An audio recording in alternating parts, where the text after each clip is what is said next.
Just So Stories by Rudyard Kipling. How the Camel Got His Hump. Now this is the next tale, and it tells how the camel got his big hump.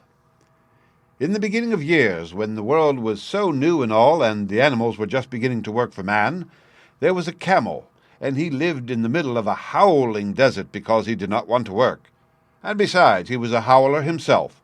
So he ate sticks and thorns and tamarisks and milkweed and prickles, most excruciating idle, and when anybody spoke to him he said, "Humph," just "humph," and no more. Presently the horse came to him on Monday morning with a saddle on his back and a bit in his mouth and said, "Camel, oh camel, come out and trot like the rest of us." "Humph," said the camel, and the horse went away and told the man. Presently the dog came to him with a stick in his mouth and said, "Camel, oh camel, come and fetch and carry like the rest of us." "Humph," said the camel, and the dog went away and told the man. Presently the ox came to him with the yoke on his neck and said, "Camel, oh camel, come and plough like the rest of us."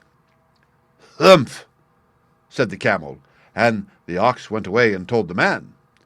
At the end of the day the man called the horse and the dog and the ox together and said, "Three, oh three, I'm very sorry for you with the world so new and all, but that hump thing in the desert can't work, or he would have been here by now, so I'm going to leave him alone, and you must work double time to make up for it." That made the three very angry with the world so new and all, and they held a palaver and an indaba and a puncheette and a powwow on the edge of the desert. And the camel came chewing on milkweed most excruciating idle and laughed at them.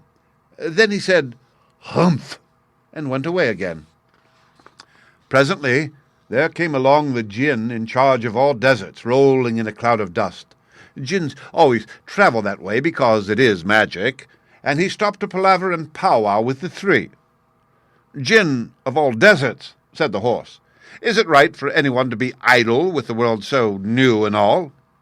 "Certainly not," said the djinn. "Well," said the horse, "there's a thing in the middle of your howling desert, and he's a howler himself, with a long neck and long legs, and he hasn't done a stroke of work since Monday morning. He won't trot." "Whew," said the djinn, whistling. "That's my camel for all the gold in Arabia. What does he say about it?" "He says, 'Humph,'" said the dog, "and he won't fetch and carry." "Does he say anything else?" "Only 'Humph,' and he won't plough," said the ox.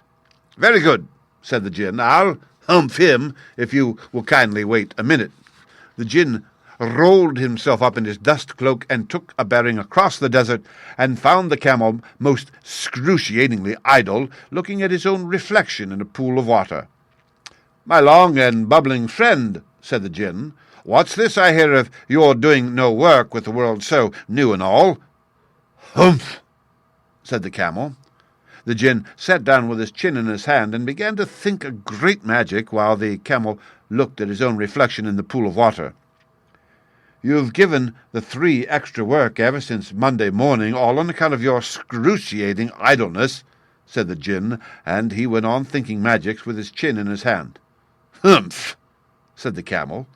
"I shouldn't say that again if I were you," said the djinn. "You might say it once too often.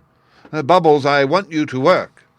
And the camel said, "Humph," again. But no sooner had he said it than he saw his back that he was so proud of puffing up into a great big lolloping humph. "Did you see that?" said the djinn. "That's your very own humph that you've brought upon your very own self by not working. Today is Thursday, and you've done no work since Monday when the work began. Now you are going to work." "How can I?" said the camel, "with this humph on my back." "That's made a purpose," said the djinn, "all because you missed those 3 days. You will be able to work now for 3 days without eating, because you can live on your humph. And don't you ever say I never did anything for you. Come out of the desert and go to the three and behave. Humph yourself." And the camel humphed himself, humph and all, and went away to join the three. And from that day to this, the camel always wears a humph. We call it a hump now, not to hurt his feelings, but he has never yet caught up with the 3 days that he missed at the beginning of the world, and he has never yet learned how to behave. The end. Read by Rick Kirshner for Lit2Go on the web at fcit.usf.edu.